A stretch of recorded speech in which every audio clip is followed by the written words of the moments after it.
រៀបសួរបងប្អូនថ្ងៃនេះខ្ញុំមានរឿងក្នុងចិត្តចង់និយាយបងប្អូនកុំប្រកែប្រកាន់ថាខ្ញុំនិយាយកាន់ជើងអ្នកនេះឬបង្អាប់ខ្មែរគ្នាឯងអីខ្ញុំចង់និយាយថាបងប្អូនខ្ញុំលាក់ពីលើអគារជាន់ទី5មកដល់ដីគឺគ្មានសង្ឃឹមទេសង្ឃឹមតិចណាបងប្អូនបាក់ដៃបាក់ឆ្អឹងចនីទាំងអស់ហើយបុកភ្លេចូលដល់សួតហើយគឺអត់សង្ឃឹមរស់តែម្ដងណាបងប្អូនទីបំផុតពេទ្យស្រុកថៃគេនេះ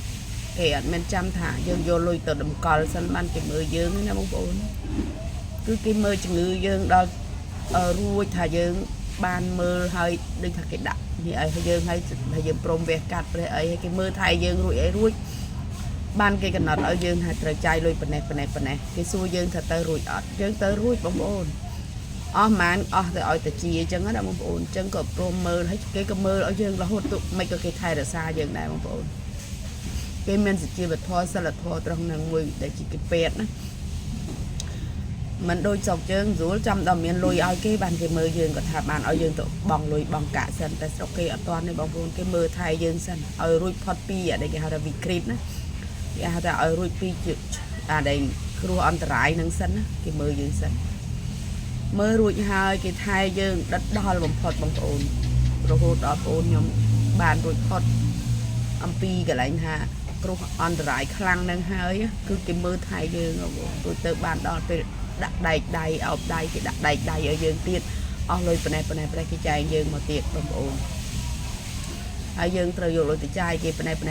យ៉ាងទៅណារួចទៅរហូតដល់ថ្ងៃចេញបានគេឲ្យយើងយកលុយចាយម្ដងទៀតនេះថ្ងៃនេះបងប្អូនខ្ញុំបានចេញពីពេទ្យហើយបងប្អូនគ្រាន់តែថាមិនទាន់ជាស្រេចបាច់ក៏ពិតមែនព្រោះយើងនៅមាននេះច្រើនវាយើងទៅយើងទៅមួយខែកន្លះนี่ไหมเปิดให้หมดมันมีอยู่มีไหมนั่นอ่ะ10 บาทอันนึงแล้วทีนี้យើងពេលដែលយើងបានចេញមកហើយពេលដែលយើងទៅមើលម្ដងទៀតយើងត្រូវមើលថែអីយើងទៅគេបិទអត្តន័យឲ្យយើងណាព្រោះគេត្រូវចោះតន័យដើម្បីយើងដកដង្ហើមដល់អីស្រួលមកយើងដកតាមច្រមុះវាបុកវាធ្វើទុកខ្លាំងហើយគេរកអត្តយោនោះធ្វើទុកខ្លាំងចាំមិនថាស្រុកគេមានគេហៅថាសិលធម៌មួយរបស់ពេទ្យគេត្រូវមើលថែយើងសិនភាគមិនត្រូវការកលុយមុននោះអានោះក្រោយហើយនឹងស្រោបដៃមកហ្នឹងទុំដៃឯងតម្លាក់ហ្នឹងនោះអាហ្នឹងឯងកាលណាឃើញអូនមកក្នុងបេះដូងខ្ញុំរងថត់ទឹកភ្នែកអាណិតបងណាមនុស្សធ្លាប់មៀតរបស់ប៉ុណ្ណាណៃបងប្អូន100 គីឡូ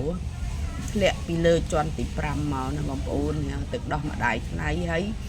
ត្រូវគេដល់ពេទ្យភ្លាមគូពេទ្យគេមកស្រោះគ្នាមកប្រងការលើកទៅព្រុបយកទៅមើលចូលសងអង្គឈប់ឈើគេភ្លាមគឺគេមើលថែយើងភ្លាមបងប្អូនគេអត់ទុកឲ្យយើងចាំទៅបង់លុយសិនទេណាខ្ញុំនិយាយការពិតថាអរគុណកុំឲ្យថាអរគុណពេទ្យខ្លាំងមែនទែនដែលគេជួយយើងបងប្អូនជួយយើងអស់ពីចិត្តគេមិនគិតថាយើងជនជាតិខ្មែរឬអីទេនឹងនៅពេលដែលគេកំពុងមានរឿងផងណាបងប្អូនចឹងមិនថាអ្នកណាខ្លះហើយរឿងអីបោះអីយើងមិនត្រូវគិតច្រើនទេយើងបាច់និយាយច្រើនឲ្យបានឆ្លុះញងឲ្យគ្នាឆ្លុះគ្នាអីទេអ្នកណាក៏គេមានសិលធម៌រៀងខ្លួននឹងឯងយើងមិនដូចគ្នាទាំងអស់ទេបងប្អូន